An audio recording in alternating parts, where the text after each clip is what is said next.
I'm Corbett Wall with DV Auction, here with your feeder flash for Monday, December the 30th, brought to you in part by Macrocin by Vimeda. Macrocin is a bold, straight-shooting telithromycin injection, or generic Draxin, with proven efficacy. For more information, go to macrocin.com. Also, Joplin Regional Stockyards in Carthage, Missouri. Huge yearling special here today for their Monday feeder cattle auction. Most everyone else is closed down, but you know the Moors there and that whole gang there at JRS, they don't slow down very long, and then they may have slowed down long enough to have Christmas dinner, maybe open up a few packages, and then back to work. I was talking with Mark Harmon on Friday morning, and the trucks were lined up unloading cattle for Monday's special here today.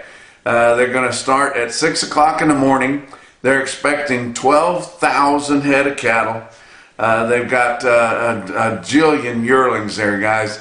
Many long strings. They've got one deal that's got 1,000 head in it, another deal that's got 900 in it. Both of those deals will be green, mostly all black yearlings in a thin condition, if any of you cattle feeders would be interested in anything like that.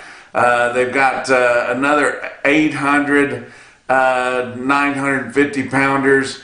They've got another 1,000 in 3 deals that are mixed colored yearlings. I mean, just going to be at least 150 straight loads of yearlings. If you're interested in some yearling cattle here, things have been pretty quiet here of late. They've got a bunch of fancy calf strings in there. Several home raised deals. I mean, long strings. One of them's got 500 head, all black Angus steers and heifers, top quality. Another deal's got 350 in it.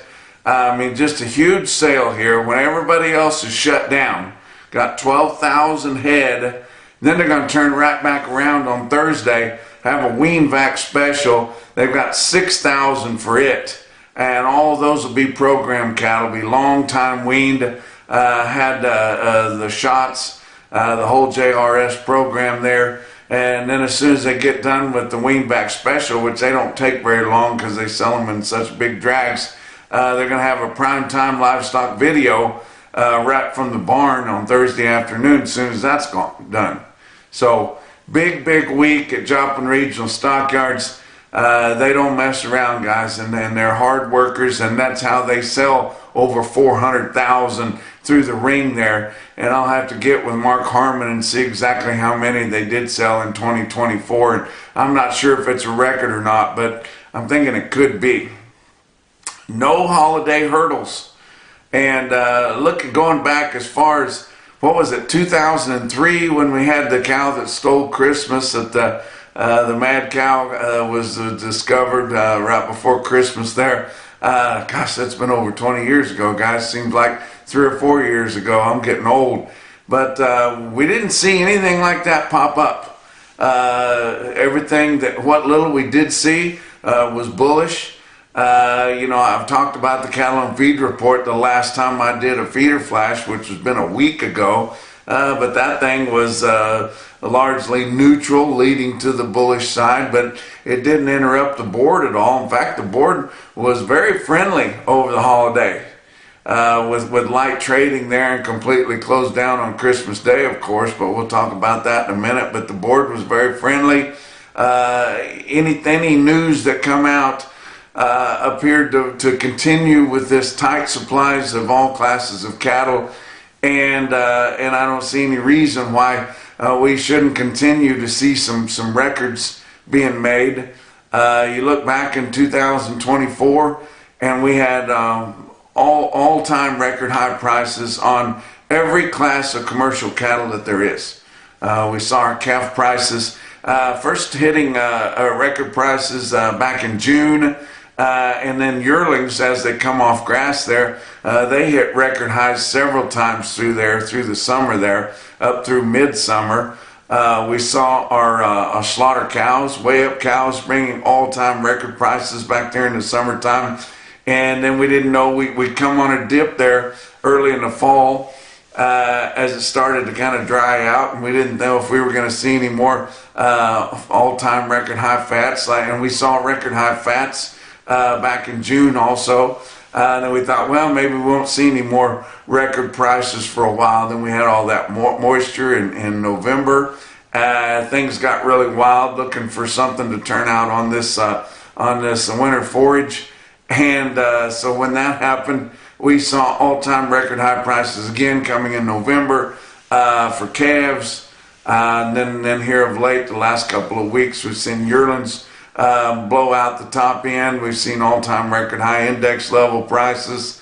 We haven't reached high fats again, but we're getting within just a few dollars on your weighted average of seeing all-time record high prices on your fed cattle. So I think we should continue to see that. I think we'll sure see some more prices that break what we saw here in the last few weeks, early in the next couple, 3 weeks. We've got a lot of really nice cattle to sell here for the next month or 6 weeks. A lot of them are going to come out of that Midwestern country there. Those diversified producers that farm big and run really nice cattle. They didn't wean their calves until they got done harvesting their corn and beans. So now it's been about 6 weeks or so, and so they will be coming in with those long time weaned fancy strings of calves, and I think some of them are going to bring all-time record high prices. We've seen frigid temperatures kind of prolonged up in the northern plains and in the Midwest, so they shouldn't have any trouble with new purchases there. We really haven't seen any bitter cold temperatures in the plains. We've had a storm or two brush through, but did have some snow in New Mexico and Colorado, but you get over into Kansas and Texas Panhandle and Oklahoma, we haven't seen much cold weather at all, and hardly any wintry type conditions at all. Now, maybe we are expecting some here over the next 10 days or so, but we haven't seen that yet. And so guys are still really aggressive to turn more cattle out on wheat. Normally, once you get wheat cattle turned out, you don't add to them, but I don't know that anybody's gotten fully stocked on wheat cattle yet. Everybody you talk to says, I just think I got to buying them and they got so high, I pulled back and I could use some more. And that's kind of the way everybody is now. But we hope you guys had a good Christmas. I had a good Christmas at my house. Santa, he kind of spoiled everybody, and then he left the bills there for me to pay. But we had a great Christmas at my house. Hope you guys are looking forward to a prosperous new year here. I hate to say it, but just not a lot going on, guys, other than the big sale in Joplin. They're going to have a big replacement sale, bred heifer, bred cow sale, Stockman's Livestock in Dickinson, North Dakota. But not a whole lot of other sales going on, really. I think they are having a sale at Yankton, a special bred sale, and their fed cattle auction here early this week. But I'm not going to be coming back with another feeder flash until Friday. Kind of wrap up this holiday that had a little bit more going on than last week, but not a hell of a lot more. I was kind of sad.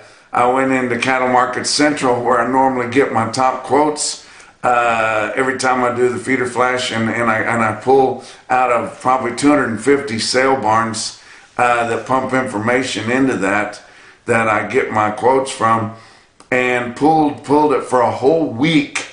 Any bunches over 50 head, feeder steers or heifers, and I got 4 drafts, 4 deals. That was it. So that's pretty sad. Did kind of get the croup, kind of like a shipped in calf. Normally when I'm going and traveling and busy all the time, don't have time to get sick, but I kind of eased up there for a few days, let my guard down, and got sick like a shipped in calf would whenever they finally get to where they're going. But I do have Punchy pick winners. This is the last feeder flash for the month, so I always do the Punchy pick winners. And we start out with the kids corral.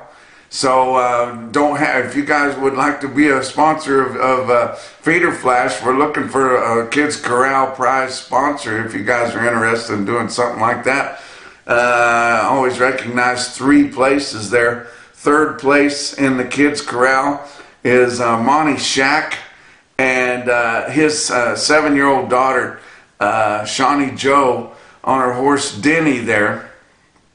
And they are coming to you from McLeod, California. They were gathering cows there. Got her brother, 8-year-old brother, DR, right behind her there. But this is right at the bottom of Mount Shasta. Used to hear Merle Haggard sing about that all the time. I know having a lot of good friends out there around Cottonwood, California, and in that area there. But they were shipping some cows to Red Bluff. But I thought that was a beautiful picture there. If you look at the background of that picture, and a cool picture of Shawnee Joe there. So that's 3rd place. 2nd place in the Kids Corral goes to Kimberly Harris. She's from Jonesboro, Tennessee. And this is a picture of Mason. They had one of those calves that wouldn't come out of the pasture there, no matter what they did. So they got him down, put a makeshift halter on there, and old Mason let him in there with the side-by-side. So I thought that was pretty punchy for the Kids Corral there. But 1st place in the Kids Corral goes to Mike Krebs from Willow Springs, Texas. And this is Banks. He's only 14 months old. And that was the cutest picture I've seen in a long time. And what really got me, if you look at that straw that he's chewing on, and then you look over his shoulder at one of those stocker heifers, he's got exactly the same look on his face as she does, and got straw sticking out of her mouth there. But I thought that was pretty cool for the top recognition on the Kids Corral. Now we talk about the Punchy Pick of the Month contest. You guys know how that works. Just take a punchy pick with your phone, email it to punchy@nationalbeefwire.com. You're automatically entered. We got 1 grand prize, wins all the goods. 3rd place in the Punchy Pick of the Month contest is Lee Benjamin. Lee Benjamin's actually a friend of mine. He's from Simla, Colorado, and he's got a picture of him doctoring a calf right after 32 inches of snow in the high plains of eastern Colorado. And if the truth be known, he's probably doctoring one of his brother's calves while he was out there screwing off with me at National Finals Rodeo. But I don't know if that was one of Glenn's or not. But Lee and Glenn and their mother, I believe, is in her 90s. They're Feeder Flash gang members and good friends of mine, and I wish them the best. But 3rd place was good enough for Lee's picture there, and we thank him for sending it in. 2nd place goes to A.J. Stewart. Now the title of this pick, and I like this pick specifically, his setup kind of reminded me of the stalker setup I had in northwest Missouri there. His is a little bit fancier than mine, but there's nothing wrong with it at all. But he was saying the title of his picture was Get the Torch. And at this point, as many cattle has been run through that chute there that he's got, there's not a hell of a lot you can do. There's no way you're going to get that calf backed out of there and get its head through that corner. You're just going to have to cut something off there. But the border collie was right there to help, I'm sure, as much as it could. But pretty cool pick for 2nd place in the Punchy Pick. But the grand prize of the Punchy Pick of the Month goes to Keith Stutzman from Wellman, Iowa. Now they had a stray there. They was trying to gather some cattle, and Keith said he finally got this stray roped. And I think they was on foot there, but his buddy Lester got that rope dallied around a tree and got that calf wound up there a little bit, and they wrestled around there for a long time till both Lester and the calf was completely tuckered out. And that's what he got a picture of, was both of them resting there until they could get over there and get it loaded or whatever they needed to do with it. But congratulations to Keith. He gets the grand prize. That's all the stuff, all the swag from Beaver Feed Company in Beaver, Oklahoma, Beaver County Stockyards. He's going to get National Beef Wire swag, He's going to get feeder flash swag. Some of it I don't even have. These guys are getting these big roller coolers with feeder flash all over them. Where's mine? I don't know where they're coming up with all this stuff, but all kinds of neat stuff. And then, of course, they're going to get the whole case of Fairpiece, the revolutionary product that's scientifically proven. And if they use that Fairpiece the first time they put some of these cattle through the chutes, maybe they wouldn't have so many punchy picks. But anyway, we're thankful for all of our sponsors for the Punchy Pick of the Month, and we thankful for all you guys for sending those pictures in. Keep sending them in. We love to get them, and this is a fun event for everybody. Let's talk about your board for last week, and just not much trade in it. Hardly any cash trade. I mean, very, very quiet. But some of you may not have paid any attention to the board or the fat cattle market. I'm going to give it all to you right here. December live cattle futures. Monday were down 35. Tuesday was down 17. Wednesday was Christmas. Thursday was up 197.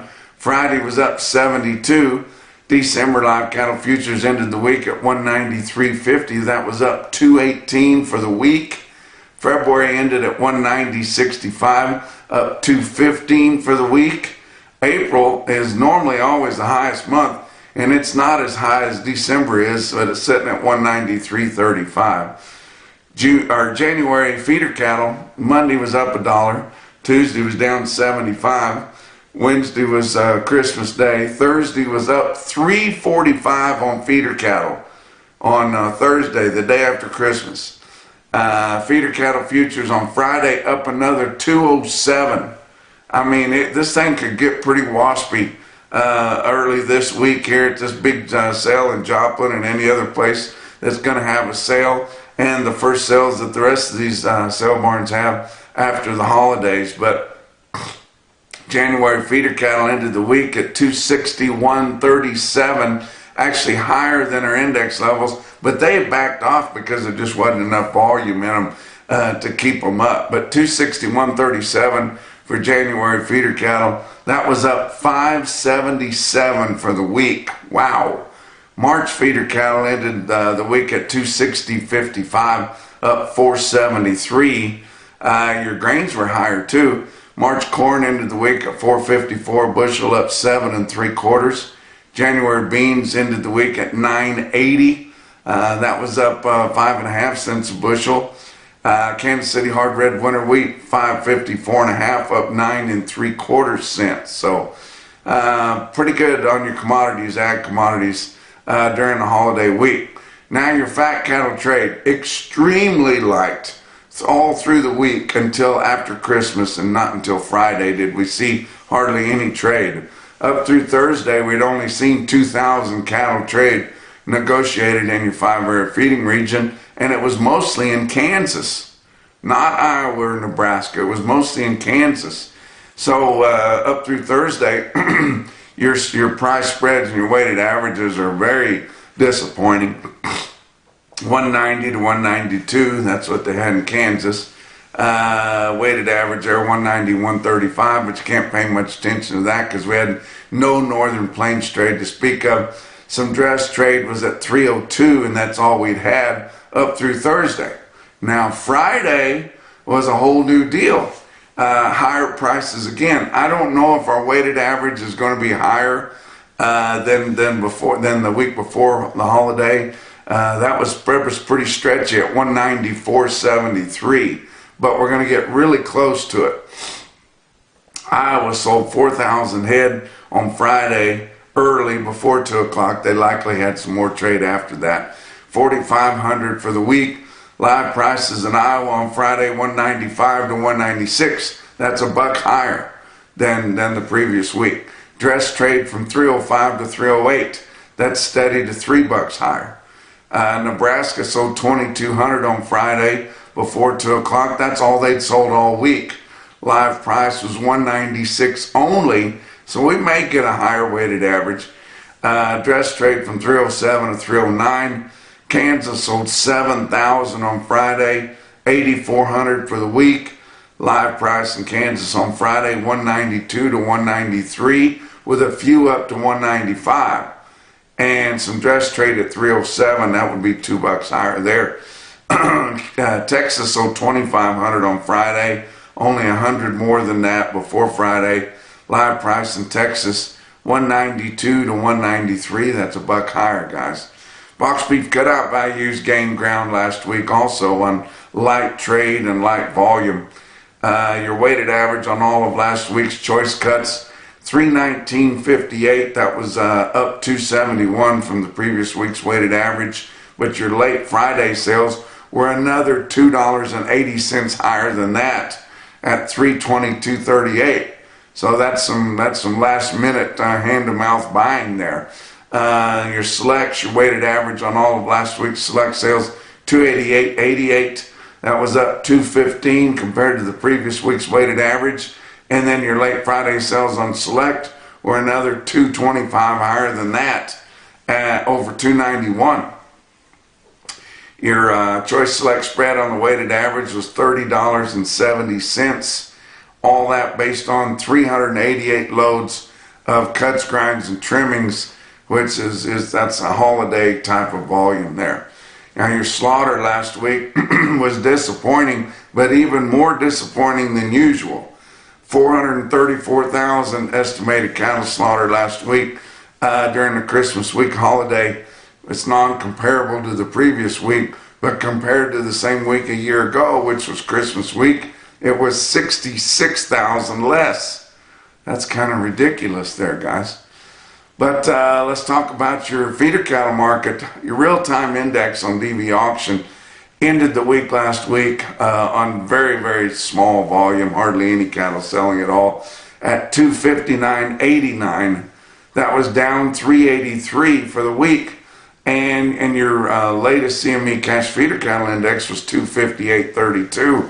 But those are going to launch back as soon as they start selling cattle at 6 o'clock on Monday morning here at Joplin. That's going to launch another $6 or $7 back up. So you can't pay much attention to that, or if you are going to pay attention, you need to be conscious of that.